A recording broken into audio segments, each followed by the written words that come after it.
the difference between girls and boys is that we have longer hair.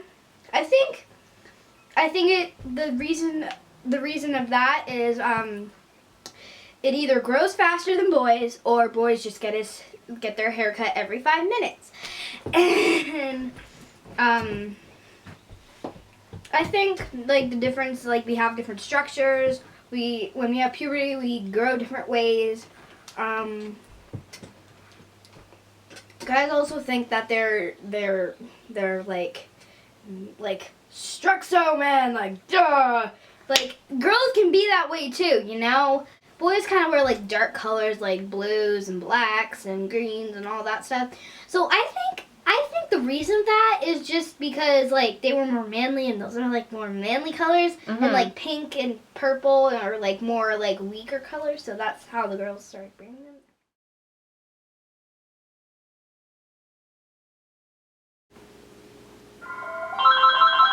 Whoops. We met at Bates College. Granddad was going out with a woman in my dorm, and I was going with another boy. And she flunked out, his girlfriend flunked out of school. Well, women who went to Bates were supposed to find a husband there, which often happened. And men were supposed to find a job, I guess. Look how cool that would look. Oh. Put your hair back. You're not gonna believe how good it looks. Like, Done with nature.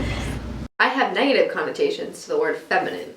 I think it evokes weakness or I don't know. It's like a gender role, an unfair gender role. That's what I think of when I think feminine.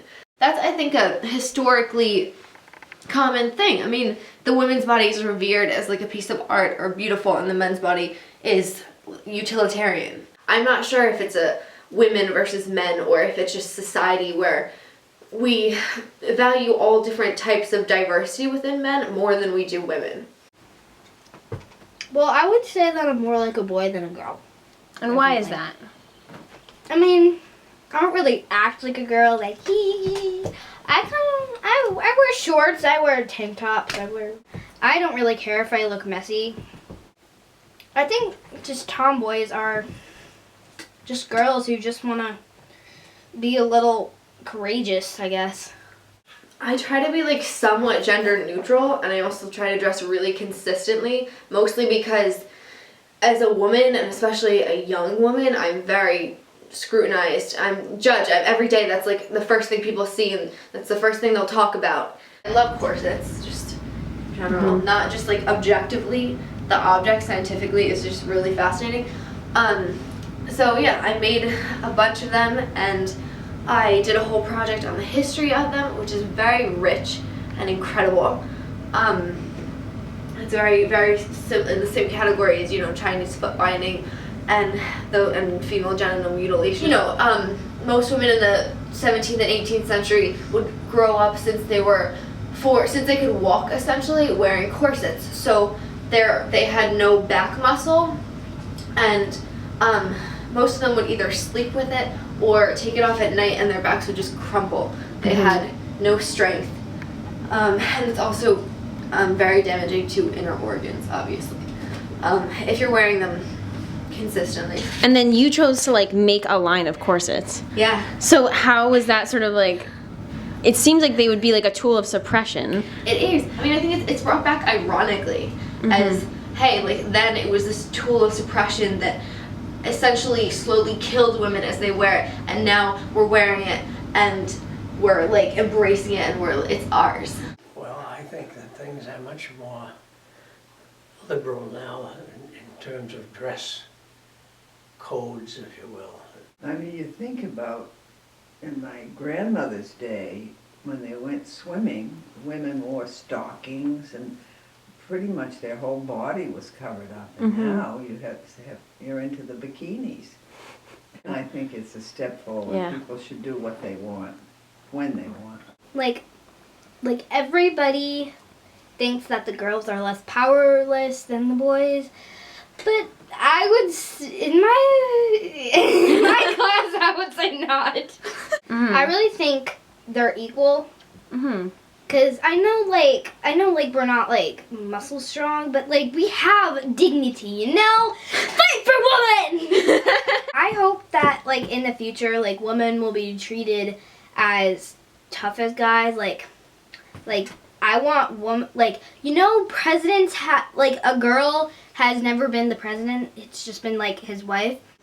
Yeah, one of the things that I tried to do when I was on the national committee was I wrote a letter to President Carter, asked him to appoint more women to public office, said I'd like to meet with him. There were a group of women on the national committee that wanted to meet with him to talk about the fact that he hadn't appointed many women to different positions.